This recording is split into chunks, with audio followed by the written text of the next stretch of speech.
Sophie Trudeau exposed Justin Trudeau's work and accidentally admitted how bad the situation is for Canadians after 8 years of Trudeau, proving that Trudeau is not a good leader for Canada. With that, Trudeau's polling numbers have gotten way worse, and they're so bad that it's like every single Canadian wants him to resign. This is a very interesting story development, so let's explain everything. So, April 11th, 2024, Sophie Trudeau shared her opinion about Trudeau as a Prime Minister and explained the situation that is going on in Canada. Sophie spoke about the differences between herself and Justin Trudeau, emphasizing that these differences teach a vital lesson for humanity. It was strange how she acknowledged that Canada is facing a chaos and giant crisis after 8 years of Trudeau. Also, we should read her words between the lines, but she had weird words about the current situation. She said, "Because with the crisis that we're facing, if we don't understand that our capacity for empathy, connection, presence, and compassion is necessary, I would say, as the riverbed of justice and democracy. Because without it, we have leaders who are deregulated, who make decisions that might not be based on discernment and maturity and wisdom." Leaders who are deregulated? Who make decisions that might not be based on discernment and maturity and wisdom? About whom is she talking about?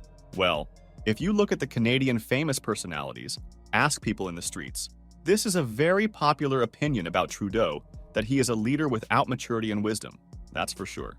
Furthermore, at the Forbes Summit 2024 in March, Sophie Trudeau continued these strange acknowledgments about the current situation in Canada. She talked about how many people are suffering and have troubles.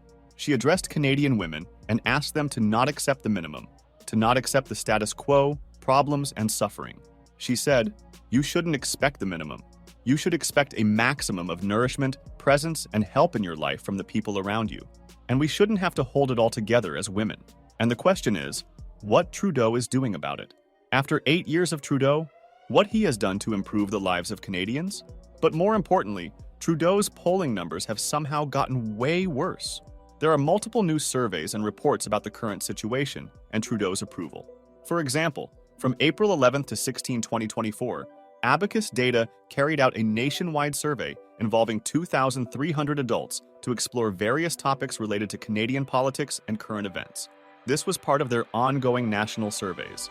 The survey particularly focused on Ontario, with 995 people participating from this province. In this survey, they covered regular topics, but also included new questions comparing Justin Trudeau and Pierre Poilievre on their effectiveness in various tasks and situations.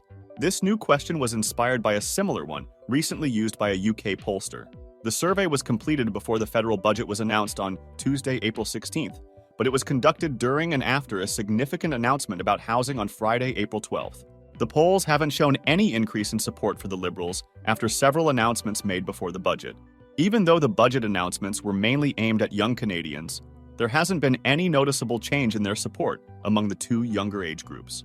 The Conservatives are currently leading by 20%, the largest margin ever recorded for them, and they are ahead in every part of the country except Quebec, where they are still strong, and across all demographic groups.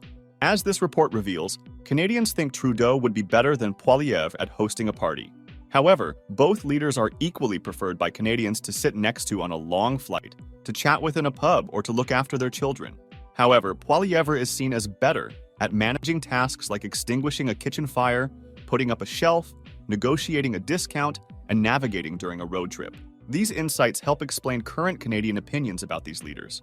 If there were an election today, 43% of decided voters would choose the Conservatives, 23% would vote for the Liberals, 18% for the NDP, and 5% for the Greens. In Quebec, 32% would vote for the BQ. There hasn't been any major change in the support for any of the parties. People's opinions about Justin Trudeau are not changing much.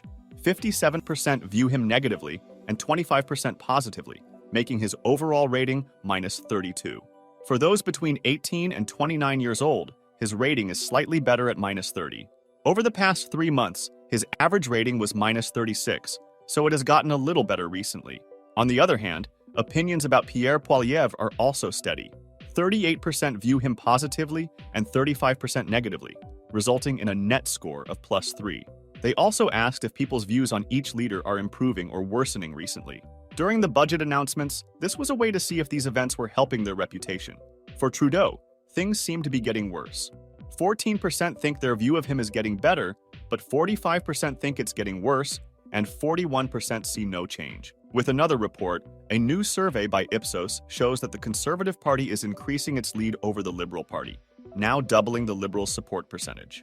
About a third of people, 32%, say they wouldn't consider voting for the Liberals in the upcoming election, with 27% saying the same about the Conservatives. Older Canadians are more likely than younger ones to rule out voting for the Liberals. The NDP and the Bloc Québécois, BQ, don't stir strong feelings either way. The Conservatives are now 19 points ahead of the Liberals, who are at risk of falling even further behind.